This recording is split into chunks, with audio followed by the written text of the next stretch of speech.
जय श्री राम। तन्य मात पीत तोष निहारा, दुर्लभ जननी सकल संसारा। सद्भाव रामायण अयोध्या कांड अध्याय 14 वियोग की वेदना भाग 1।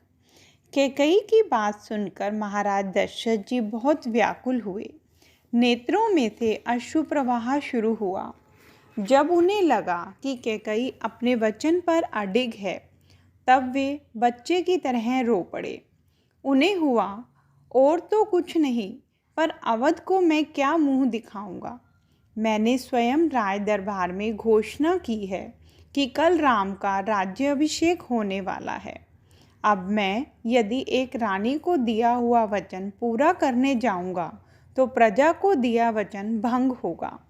और रघुकुल रीत सदा चली आई, यह तो प्रजा का वचन है, समशिष्ट का वचन है, वह वचन ज़्यादा महत्वपूर्ण है।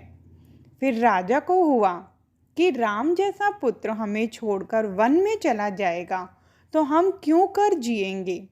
और तो कुछ नहीं, पर कल बेचारी कौशल्या मुझसे पूछेगी कि महाराज, राम ने ऐसा क्या अपराध किया है कि उसे वन में भेजने की नौबत आ गई।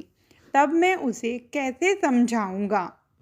ठीक उसी वक्त अवध में शहनाइयों के सुर सुनाई पड़ते हैं। महाराज दशरथ को ये सुर बाण की तरह चुभते हैं।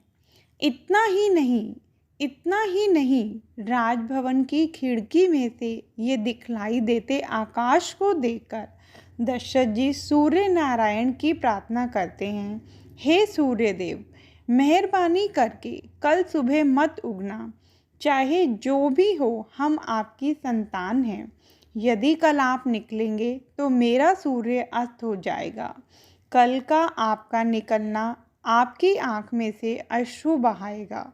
सूर्यदेव, आप राम का वनगमन नहीं देख सकेंगे। राजा जी रोते हैं। कैकेयी बीच बीच में व्यंग्य बाण सुनाकर महाराज को व्यथित करती है। फिर से एक बार महाराज खड़े हुए।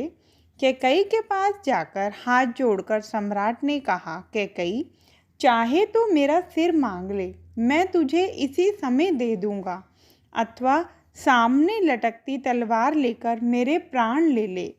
कैकेयी, मैं राम विरह में मरूं, राम अयोध्या छोड़कर जाएं, इससे पहले मेरी मृत्यु हो जाए, ऐसा कुछ कर।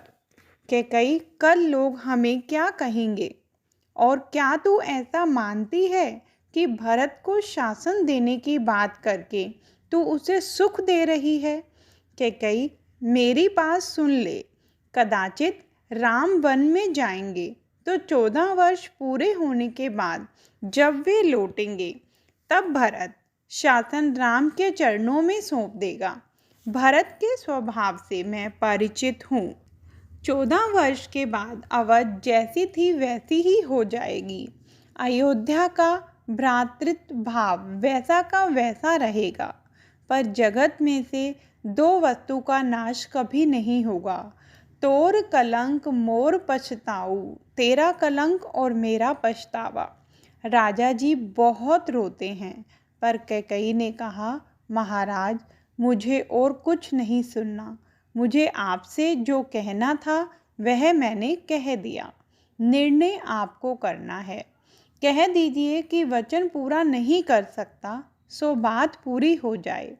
महाराज दशरथ जी आप समझ गए कि कैकेयियत में कोई बदलाव संभव नहीं। वे रोते हैं। और एक तीसरा व्यक्ति जब राजा को याद आया तब वे खूब रोए। वह व्यक्ति थी सीता।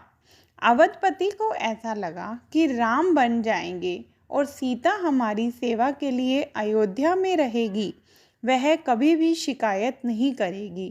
पर आखिर है तो वह स्त्री। राम के वियोग में कभी संध्या के समय मेरे राजभवन के एक कोने में बैठकर राम को याद करके अकेली अकेली जब वह रोएगी और उस वक्त मुझसे यूँ पूछेगी कि पिताजी, 14 वर्ष पूरे होने में अभी कितना वक्त बाकी है, तब मैं उसे क्या जवाब दूंगा। क्या मैं उसे ऐसा कह सकूंगा कि जानकी बेटी, हमारे राजनीतिक खेल ने तेरे जीवन के सुख नष्ट किए हैं, तुझे अपने सौभाग्य से दूर फेंक दिया है। दशरथ जी भगवान से प्रार्थना करते हैं, हे विधाता, यह सब देखने का अवसर आए इससे पहले मेरी मृत्यु हो जाए। राम आँख से दूर हो इससे पहले आँख बंद हो जाए, ऐसा कुछ कर। अयोध्या आनंद में मस्त है, इसलिए किसी को मालूम नहीं कि कोप भवन में क्या हुआ है। हर एक का मनोरथ धूल में मिल गया, धारणा उलट गई। यह प्रसंग मानव जाति के लिए सबसे बड़ा आश्वासन है। जिसके घर ब्रह्मपुत्र होकर आया है, ऐसे ब्रह्म के पिता का भी स्वयं का सोचा कार्य जब पूरा नहीं हुआ तब सिर धुनना पड़ा। और इसी से कदाचित संसार में हमारा सोचा जब पूरा न हो तो किससे शिकायत करें। जिस जगत में हम श्वास लेते हैं वहाँ ब्रह्मा के पिता की इच्छाएं भी पूर्ण नहीं होती, तो फिर हम किस खेत की मूली हैं। इसलिए राम को भजो, वही एक आधार है। जय श्री राम।